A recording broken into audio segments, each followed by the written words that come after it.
Hi, day 8 of 111 days. And today, the message came through this morning while I was just waking up, and I kept hearing and like hearing the flow and getting images of a hose. And this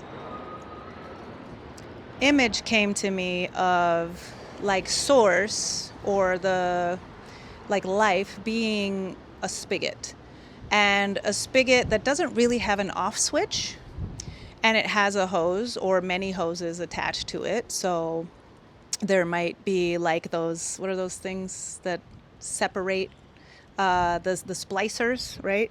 So I just imagine what was coming through was this like garden that was huge, and there were all different parts of this garden that each had its own individual hose. And what it to me signified were like different parts of life, like whether it's love, money, home, body, health, whatever it is, those kinds of things. So all different parts of the garden. And since the garden was so large, each garden had a hose that was dedicated to that garden. And all of the hoses are connected to this one spigot, which in this metaphor is source. So while we each have the availability of the hose, the availability of the water from the spigot, we all have the connectors, we all have everything that we need. What came through was, are the hoses that you have kinked?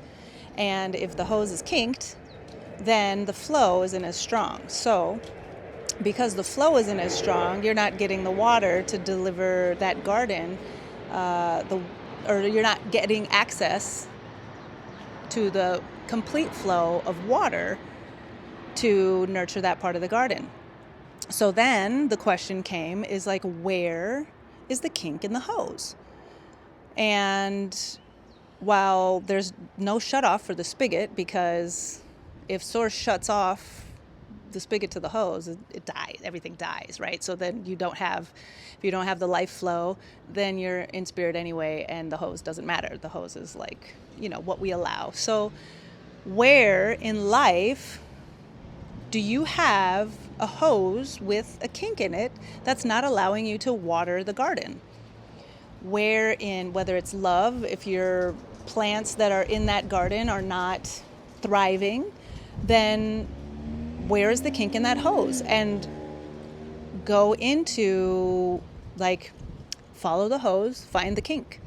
And as soon as we let go of the kink in the hose, the flow begins and the water flows again, and we can nurture that garden. So in all the ways that we might feel disconnected, or our life isn't really happening in the way that we want it to, it's because somewhere in our energy, somewhere in our feeling state, in our belief system, in our practices or whatever, we are literally kinking the hose with our own hands. And the water, the source flow, is always available to us. It is forever, always flowing. It's not costing us anything. It's actually free, just like the rivers and the streams just flowing. So, where in your life can you look along the hose to find the kink that is stopping the flow from being full and available and ready to water your garden?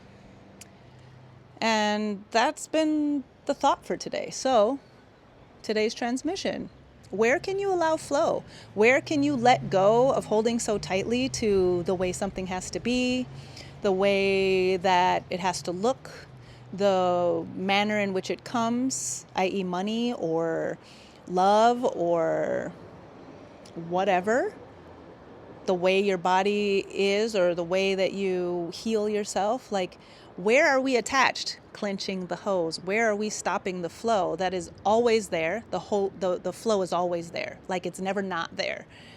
Where can we just let go a little bit and let God flow through us to nurture our gardens? So maybe a little bit to chew on, maybe a little bit to think about and to go and do some inner work. Because I am totally working on my garden, tending, and I'm like, I want to make sure that every part of my garden has full flow, full availability to nurture the plants that are there and to grow a hardy stock as I pull the weeds and get ready for harvest, because baby, we doing it. So yeah, something to think about today, and I hope you have a wonderful day and a wonderful evening and a wonderful life wherever you are, whatever you're doing. And remember, it's up to you. Find the kink in the hose, unkink the hose, and let it flow. Love you. Bye.